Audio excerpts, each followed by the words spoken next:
noneho by'umwihariko abagore nkareba imbaraga dutanga, nkareba imbaraga dushyiramo imbaraga tugatanga umwanya tukatanawufite.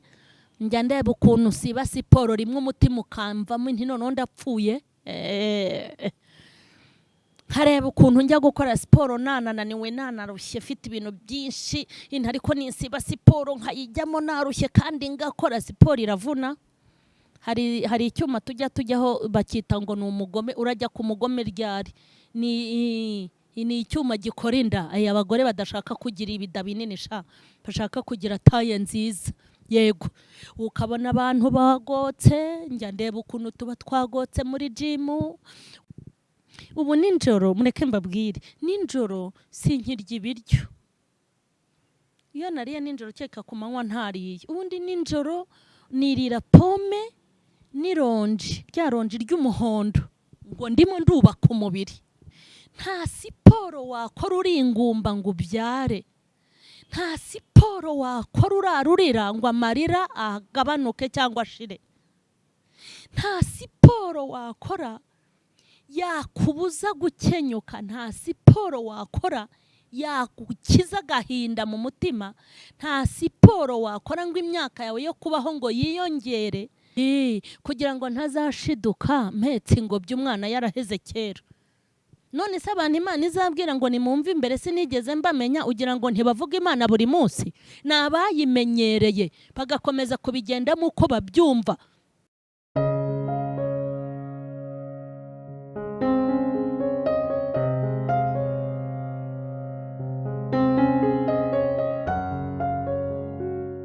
Ndabashuhuje mu izina rya Yesu Kristo w'i Nazareti. Amahoro y'Imana nabe muri mwebwe. Ndizera yuko muguwe neza kandi ndizera ko umwami akomeje kubarinda. Imana nihabwa icyubahiro, natwe tuguwe neza muri Yesu. Kandi abafite uburwayi n'abarwaje, abapfushije, mwese mukomeze mwihangane. Abari mu bigeragezo bitandukanye, nta joro ridacya, kandi mukomeze kugirira Imana icyizere kandi ntimuhungabane. N'ukuri muhumure, ntimugatake nk'abatagira Imana.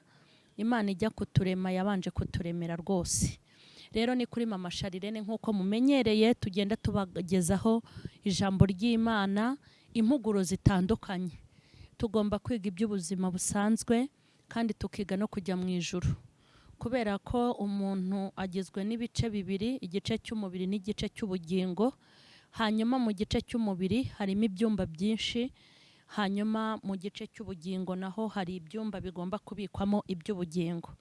Ibintu by'ubugingo ntago wabibika mu mubiri ngo bigire icyo bimara, cyane ko ibintu by'umubiri ntago wabibika mu bugingo ngo bigire icyo bimara, ahubwo buri gice gikorera ukwacyo n'ikindi gice kigakorera ukwacyo, hanyuma bikaza kuzuzanya.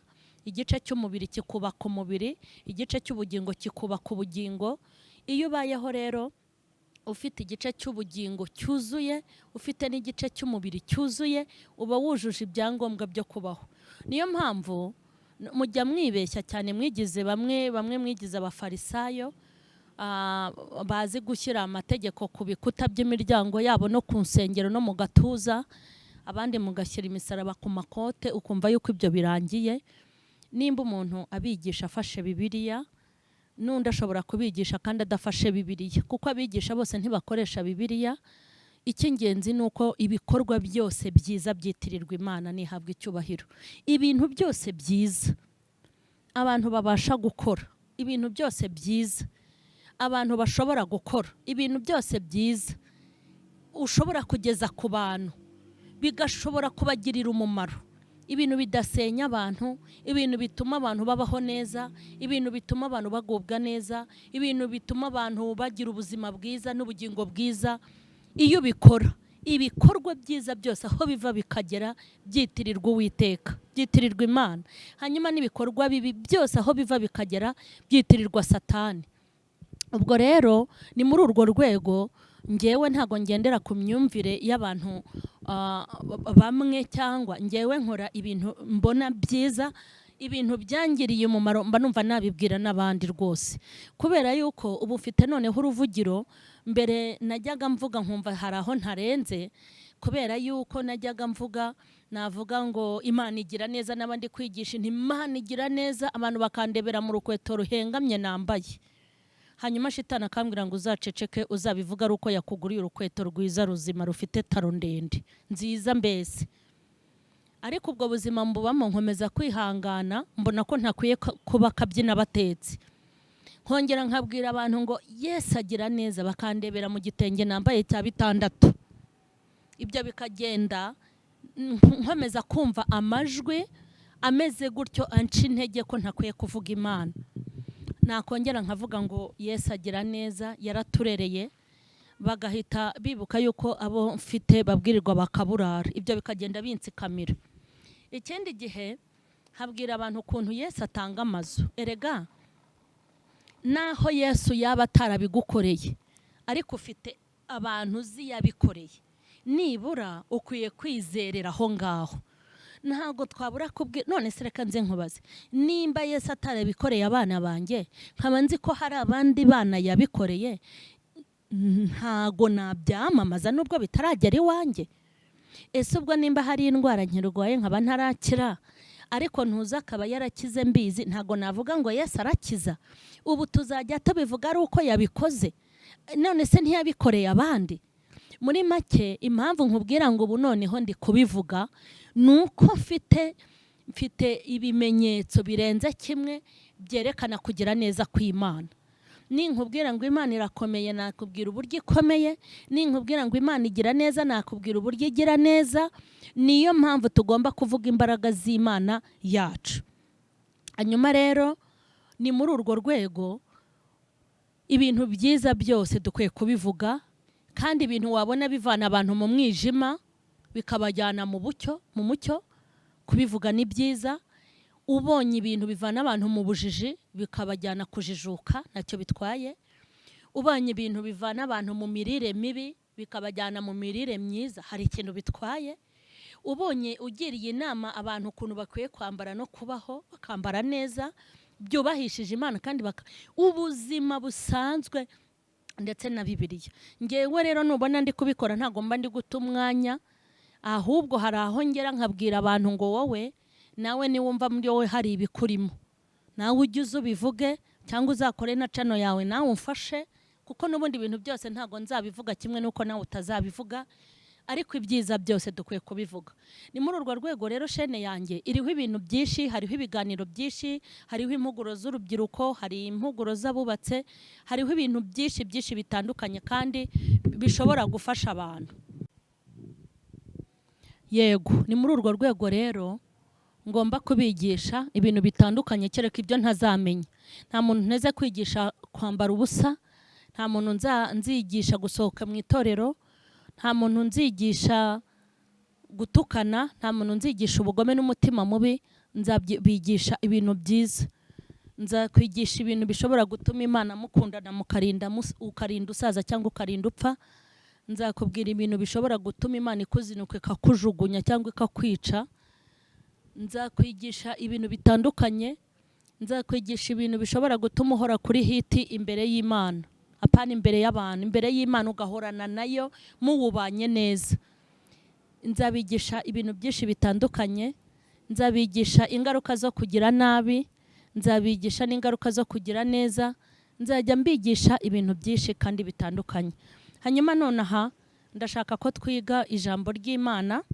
Turareba urwandiko rwa mbere rwa Timoteyo, ibice byaho 4, umurongo waho 8, ariko duhere kuri 7.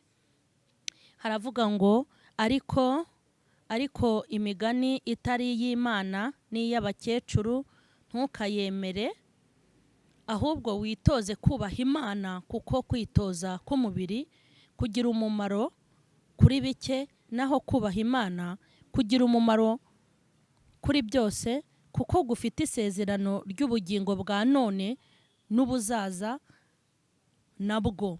Iryo jambo ni iryo kwizerwa kandi rikwiye kwemerwa rwose, kuko igituma tugoka tukarwana ari uko twiringiye Imana ihoraho, niyo mukiza w'abantu bose wenda ahangaha reka no kuhinjira, iki ni ikindi cyigisho nzabigisha kivuga ngo impamvu turuha tukagoka nuko twiringiye Imana. Tugomba kubiruhira tukanagoka. Reka ndekera aha.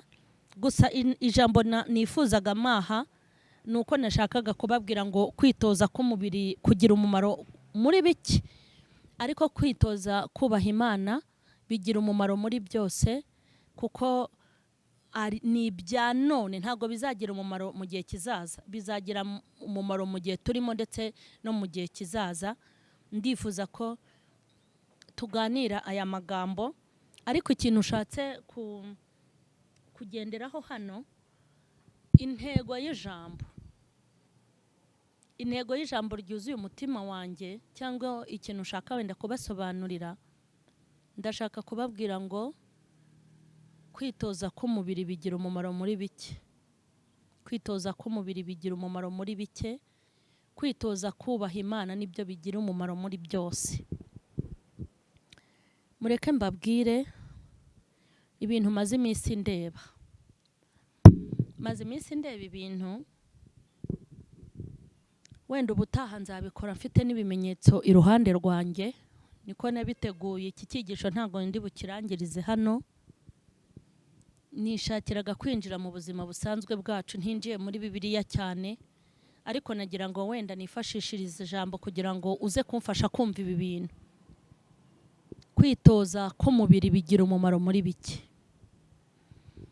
Iri jambo ni ijambo ritabeshya, ni ijambo ry'ukuri, ni ijambo ryanditswe n'abantu ariko bari bahumekewemwo n'umwuka w'Imana. Bishatse kuvuga ngo ni ijambo ry'ukuri, ni iryo kwizerwa kandi ni iryo kwemerwa, kuko nta jambo na rimwe ryanditse hano ribeshya. Aya magambo yose ni ay'ukuri.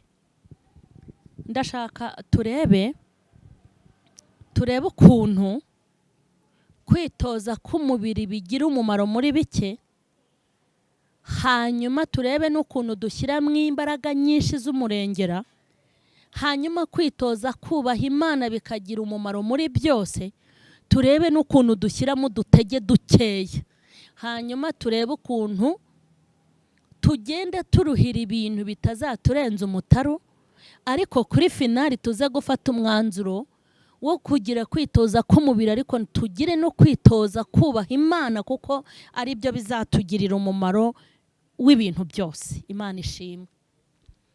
Mu bantu bita ku mubiri Imana yabahaye nanjye mbamo, ngewe ndabizi neza nuko icyo ntakora n'icyo ntashoboye ku mubiri wanjye.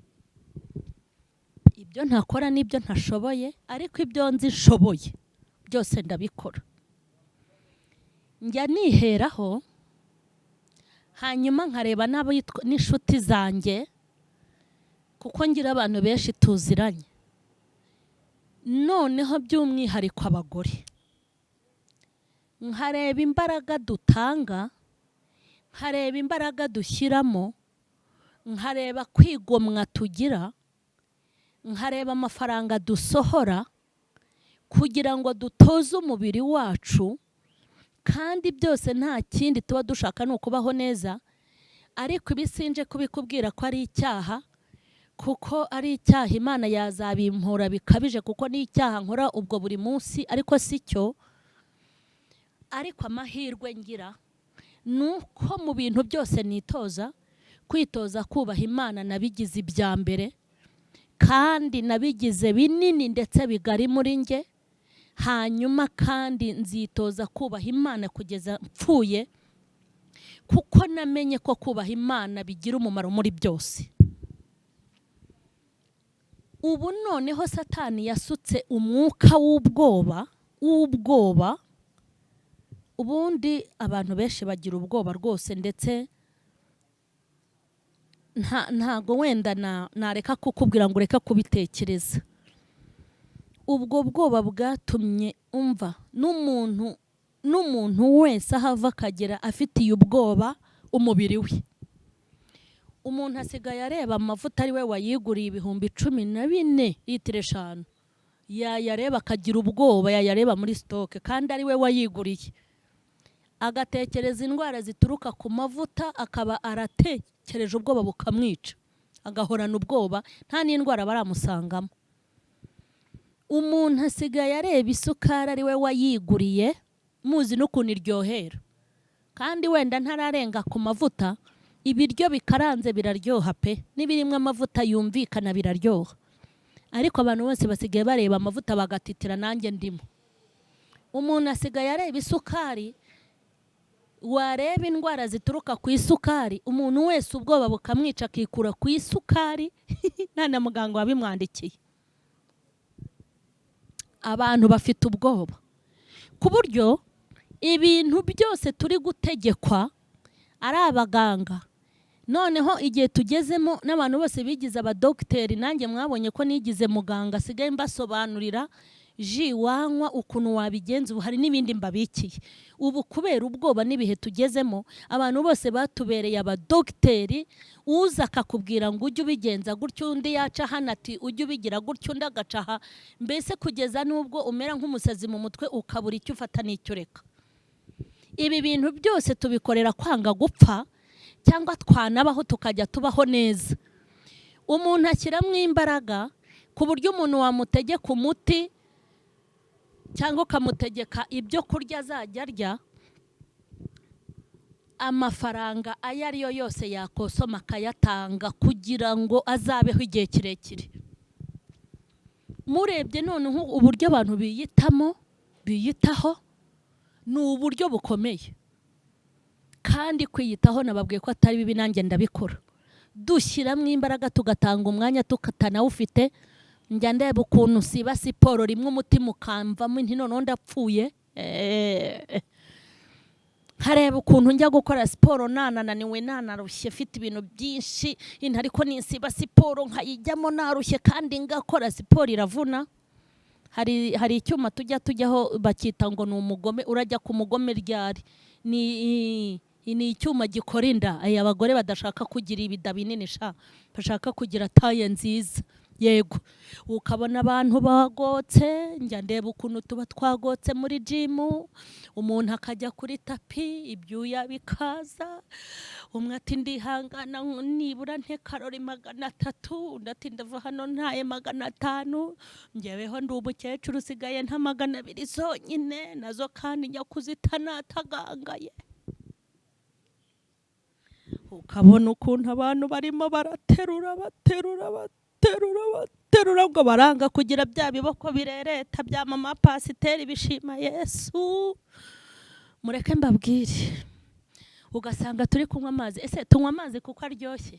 Ntago amazi aryoha. Njyewe agashyushyu karimo shokora n'ubuki cyangwa isukari nibyo bindyohera, kandi ibyo byose bituma diyabete nyine ngwiza. Hari ibintu turya tutabishaka, hari ibyo tunywa tutabishaka, kugira ngo dutoze umubiri wacu. Kandi ni byiza, nanjye nabibashishikariza kuko nanjye ndabikora. Ndetse n'ibindi byiza biruta ibyo nababwiye, namwe nimumenya mujye mubindangira. Nkeneye kugira umubiri muzima.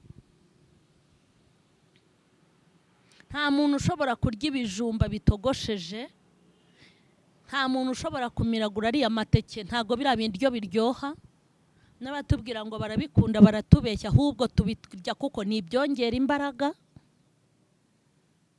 Hari ibintu turya tutabishaka, hari ibintu tunywa tutabishaka, tukabikoreshwa no kugira ngo twubake umubiri. Ngo litiro 2, nk'ubu njyewe bambwiye yuko nzajya nywa litiro 3 ku munsi, ngo bitewe n'ibiro mfite. Ibaze izo litiro zose ariko nyine nywe 2 kugira ngo nywe 3 biba byakomeye. None se nyanywa mbishaka? Ntago mba mbishaka. None se nkora ji itagira isukari kuko mba nyishaka? Ntago mba nyishaka. Ndi kubaka umubiri. Hanyuma ibi bintu tubitangamwe amafaranga, dutanga umwanya, turitanga n'ubwenge bwacu niho buba. Urebe ko umuntu ashobora kubura umwanya wo kujya muri repetition, ariko akihangana akaba yabona umwanya wo kujya muri siporo. Urebe urwego bigezemo ko umuntu ashobora kubura umwanya wo kujya gusenga, ariko akabona wo kujya kwa muganga. ndashaka gusobanura ko uyu mubiri twawushyize imbere kurusha ubugingo, ariko mvuzeho bikeya kuri utwo, ibindi nzabikora mfite n'ibindi bintu nabazaniye. Ubu ndimo guhiga andi mavuta atari igihwagari. Igihwagari twakibonye twasenze, ariko ubu ndi guhiga andi mavuta y'abantu bafata regime, kandi nta muganga wabinyandikiye, ahubwo ndi kubaka umubiri. Ubu ndemera nkagura ubuki kandi burahenda, nkagura ubuki ngo shyire mu mata kandi nabwo ngashyiramo gake, ndi kubaka umubiri. Ubu ninjoro mureke mbabwire, ninjoro sinkirya ibiryo. Iyo nariye ninjoro cyeka ku manywa ntariye, ubundi ninjoro nirira pome n'ironji, rya ronji ry'umuhondo, ngo ndimo ndubaka umubiri. Amazi arimo kokombure, kugira ngo se kokombure iraryoha? Ntiryoha, ariko ndayifata nkayihekenya yose nkayimara, ngo ndi kubaka umubiri. Ubundi nkakatira indimu mu mazi, ndi kubaka umubiri. Hanyuma mfite ibyo nkora, nawe ufite ibyo ukora, sinje kubikubuza, ni ukuri rwose sinje kubikubuza, ahubwo ndashaka kuvuga iki kintu. Ndashaka kukubwira ngo kwitoza k'umubiri bigira umumaro muri bike tu, bigira umumaro muri bike. Ngiye niyo makuru nari nkuzaniye muri iki gitondo, kandi aya makuru ndi kuguha nanjye mbikora nziko bigira umumaro muri bike, bigira umumaro muri bike. Hanyuma nutoza umubiri ugashyiramo imbaraga, gutoza ubugingo ugashyiramo utubaraga duke, ndakurahiye byose ni hahandi hawe. Nushaka witoze kubaha Imana, kwitoza k'umubiri bigira umumaro muri bike. Nkubwira ukuntu kwitoza k'umubiri bigira umumaro muri bike. Nta siporo n'imwe wakora yakubuza gupfa. Hari ibyuma bikora amaguru, hari ibyuma bikora amatako, hari ibyuma bikora imbavu, hari ibyuma bikora mu nda, hari siporo z'ahantu hose n'aha mu bitugu n'amatuza bayashaka kuyazana. Urugingo rwose hari siporo zikora urugingo rw'umuntu urwo ari rwo rwose. Nta siporo n'imwe wakorera amaguru ku buryo hoho yayaca hejuru ntavunike, ntabwo iyo siporo ibaho. Ngiye kukubwira, nta mazi na make wanywa ngo uri kwirinda yakubuza kurwara igifu.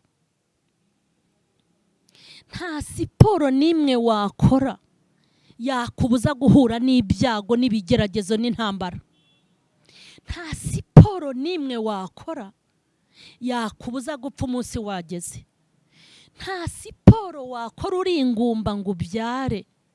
Nta siporo wakora urarurira ngo amarira agabanuke cyangwa ashire. Nta siporo wakora yakubuza gukenyuka. Nta siporo wakora yagukiza agahinda mu mutima. Nta siporo wakora ngo imyaka yawe yo kubaho ngo yiyongere. Ibi bintu byose dukora bigira umumaro muri bike, ariko dushyiramo imbaraga z'umurengero kugira ngo tubigereho. Wenda uzanywe litiro 6 ku munsi z'amazi uzapfa, uzajya rusororo, kandi nanjye nzapfa. Wenda uzajya urya ibiro 2 by'imbuto ku munsi, uzarwara. Nutarwara indwara ituruka ku isukari nyinshi, uzarwara indwara ituruka ku isukari nkeya. Iyi ndwara narayirwaje ndayireba, ndavuga intu usibye Imana yo mu ijuru ibi wamenya ari ibiki.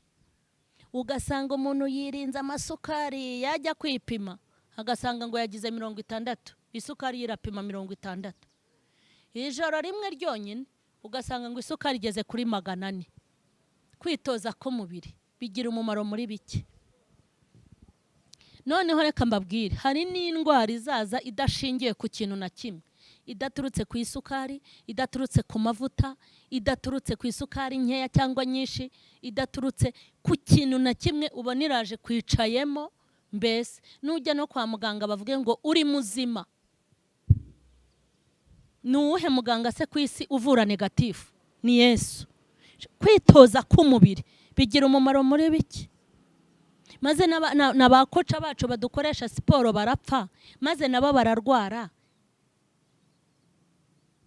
Ariko uzi ko umuganga uvura umutima nawe umwica? Uzi ko umuspecialiste w'umwijima ushiduka nawe yawurwaye? Uzi ko umuganga uvura igifu ari cyo yize cyonyine nawe kijya kimwica akakirwara? Uzi ko abashoferi batwara imodoka imyaka myinshi mu muhanda bajya bakora impanuka nabo? Kwitoza k'umubiri ni byiza, ariko bigira umumaro muri biki? Hanyuma iyo mbona ukuntu shitani yabashutse akababwira ko hari ibyo muzakora ntimupfe, mukamara igihe ku isi, bikabatera kwirara, kubaha Imana mukabigira ibya nyuma, narinje kukubwira ngo warayobye. Mu bintu mukora byose byinshi nimwitoze kubaha Imana, Imana ihabwa icyubahiro. Kwitoza kubaha Imana bigira umumaro none ndetse n'ibihe bizaza nishimwe. Imana yonyine niyo ishobora gusinya ikavuga ngo dore ndamusinyiye, imyaka ye nyigize myinshi ziyongera. Haza impanuka igakinga ukuboko, haza abicanyi igakinga ukuboko, haza abagambanyi igakinga ukuboko, haza indwara igakinga ukuboko, ukabaho mu buntu no mu mbaraga zikomeye z'Uwiteka. Kwitoza kubaha Imana bigira umumaro muri byinshi. Nigeze nkora impanuka Ishyorongi, nari mvuye kwigisha kandi ngiye no kwigisha i Kigali. Nimvuye kwigisha Ishyorongi ngiye kwigisha i Kigali. Nari ndi kuri moto, motari agonga imbwa ntazi ahantu iturutse tutabonye mu muhanda, dushiduka twayigonze. Imbwa iragenda ibandagara hariya, nanjye mbandagara hariya, na motari abandagara hariya. Urebye Ishyorongi aho hantu ukuntu hacushumuka, ukareba imodoka zihamanuka ukuntu ziba zafatiyeho, iyo ngo mu muhanda hari indi inyuma yari kunca hejuru, ariko marayika w'Umwami Imana yo kabyara ahita yururuka ahagarika imodoka zose, ndagwa ndanibyutsa, fatisha koshi n'inkweto, njya hariya ku ruhande. Abantu baje gushungamiriza basanga nanjye ndahagaze, ese wakoze impanuka ninde? Noneho abaza biruka ngo yo, ngo barapfuye we, ngo barapfuye, ngo yari umumama, ngo n'umumotari. Kombo bavuga ngo arapfuye, niberege ahagaze aho ngaho. Noneho ngewe kuko nari maze iminsi hari amakuru mpawe y'iyo mpanuka, ndambura ibiganza nkajya nibwirira Imana nti haleluya, ndagushimye kuko unkijije impanuka, unkijije urupfu. Aho kugira ngo bumve ko ndi muzima, baravuga ngo iyo umuntu agiye gupfa yakoze impanuka, ngo iyo umuntu agiye gupfa ngo aravuga. Bakajya bansindagira ngo nicare hasi, nti ntaho nicaye ntagendanirako, ini ngende muzima. Yesu we, haleluya. Iyo myaka Imana yarayongereye. Ese ugira ngo muri ibyo bihe nta mazi nanywaga? Sinakoraga tize se? Naraziryaga we. Ariko kwitoza kubaha Imana bigira umumaro muri byinshi. Nahise mbwira motari nti mota, Imana iraturinze, ahatsa moto ngende njye kwigisha iteraniro rirantegereje. Naragiye, motari ati urabyumva ugezeyo, waje tukajya kwa muganga, nti atsa moto ngezeyo wowe ujyeyo wenyine. Noneho navuye kuri moto ndi gucumbagira guhagarara ntabishoboye, nigishije nicaye ku ntebe, ariko Imana ihabwa icyubahiro, imyaka 2 yongereye. Mfite ibintu byinshi nanyuzemo, Imana yongera imyaka yanjye. Ntago imyaka yanjye yiyongera kubera ibyo ndya n'ibyonwa, ahubwo nagiriye Imana icyizere, irangije irandengera ingirira neza yo kabyara. Kwitoza kubaha Imana nibyo bigira umumaro kandi bigira umumaro muri byose. Kubaha Imana ni mu byitoze. Ujye ufata igihe nk'uko ufata igihe ukajya kubaza muganga, ukabaza muganga uti muganga we, undashaka ukurikirana ubuzima bwanjye, wakata agacurane iti mbigenze gutati uzundebe. Ukajya uhora muri kontrole y'ubuzima bwawe, ujye uhora no muri kontrole y'ubugingo bwawe. Merutse gukora amasengesho y'iminsi 3 ntarya ntanywa. Ayo masengesho nyita aya kontrole tekinike nyine y'umubiri wanjye, kugira ngo ntazashiduka mpetse ngo by'umwana yaraheze kera. none se abantu Imana izabwira ngo nimumve imbere sinigeze mbamenya ugira ngo ntibavuga Imana buri munsi? Ni abayimenyereye bagakomeza kubigendamo uko babyumva. Ariko nk'uko igihe kijya kigera polisi kaka abantu igipapuro bagiye gukoreshaho control, utagitanga bagafunga imodoka kuko baba bazi yuko imodoka ishobora gukora impanuka. Niko nawe ukwiye kubigenza. Ukwiye gucungira umutekano ubugingo bwawe. Ukwiye kwicara ukabaza Imana ngo ukunda iki, wanga iki. Ukwiye kwicara ukabaza Imana iby'urugendo. Ukwiye kwicara ukabwira Imana uti ni icyo ushakaho. Ukwiye kwicara ukabwira Imana uti nkora iki. Ukwiye kwicara ukabwira Imana ngo ibyo ndi gukora urabyishimiye. Ukwiye kubwira Imana ngo umurongo mfite ngenderwaho urakunezeza. Ukwiye kubwira Imana ngo muri uru rugendo nongereho iki cyangwa ngabanyeho iki. Ntukagende wishinza abandi. Noneho ubu tugeze mu gihe abantu barimo cyo kwishinga abantu. Ugasanga abantu barimo kwishinga abandi, ugasanga abantu barimo kwishinga abandi, ibintu byose bakora bakishinga abandi. Aba wishinga uzibakorera nde? Uzibajya hehe? Uzibarahamagawe bate? Ndumva nasoreza hano iki kiganiro nzagisubukura. Ndashaka kuzagisubukura, noneho nzabazanira ibintu nkoresha mu rugo. Nzabereka ibicupa by'amazi mba nanyweye, mbereke n'amafaranga ntanga. Kuko ndihangana nkashaka amazi meza ari bundyohere kugira ngo nywe amazi menshi nk'uko mbishaka. Nkwereka amavuta, nkwereka utuntu twose. Niho uzamenya ko nanjye umubiri wanjye mwitaho. Ariko uyu munsi nkuzaniye message nkubwira ngo kwitoza k'umubiri bigira umumaro muri bike, kwitoza kubaha Imana nibyo bigira umumaro muri byinshi. Nimwubaha Imana. Imibiri yanyu muyitanzeho byinshi, muyitanzeho umwanya. Umuntu akabura umwanya wo ku rusengero, ariko akabona umwanya wo kwirirwa yicaye muri saro umunsi wose. Kandi burya wabishatse wajya muri saro ukajya no mu nzu y'Imana. Wabishatse wajya muri siporo ukajya no gusenga. Wabishatse wajya gusenga ukirirwa imbere y'Imana. Burya byose byakunda. Nagira ngo nkubwire ngo uwo uri we wese witoze kubaha Imana, kumenya ubushake bw'Imana, ibyo ukunda n'ibyo yanga, hanyuma ubigerekeho n'ibyo ukora. Bizaba byiza, umubiri wawe n'ubugingo bwawe bizarindwa. Imana nibaha umugisha. Ndabashimiye cyane ko mudukurikiranye kuri iki kiganiro twari turimo kubagezaho kivanze n'ijambo ry'Imana. Tubagira inama ngo toza umubiri wawe, ariko witoze no kubaha Imana. Kubaha Imana bizatuma imyaka yawe yiyongera. Kubaha Imana bizatuma ugira ubuzima bwiza. Izagira uruhare mu iterambere ryawe. Reka nkubwire, ibyo ukora byose hakeneye kashe y'Imana. Ibyo ubamo byose hasigaye sinya y'Imana. Ibintu byose kugira ngo bibe byiza nuko Imana igomba guteraho kashe, nuko igomba kubisinyira. Nibwo bizaba byiza, nibwo uzagerayo amahoro, nibwo uzakora bigakunda, nibwo uzarama bigakunda. Ubuzima bwawe buzagenda neza kuko wabushyize mu Imana. Ariko nje kukubwira ngo Imana itari modo zero. Nta kintu uzunguka bikeya kubyo wari kunguka. Mbasabiye umugisha mu izina rya Yesu. Mbasabiye kwaguka k'umubiri kandi mbasabiye kwaguka k'ubugingo. Imana ibe ngari muri mwebwe. Imana ibaha umugisha. Ndabashimiye rero abo twari kumwe. Mukomeze gukora subscribe kandi mukore share, mutwandikire kuri comment, munaduhamagare nta kibazo. Ndabakunda. Ni Mama Sharirene. Amen.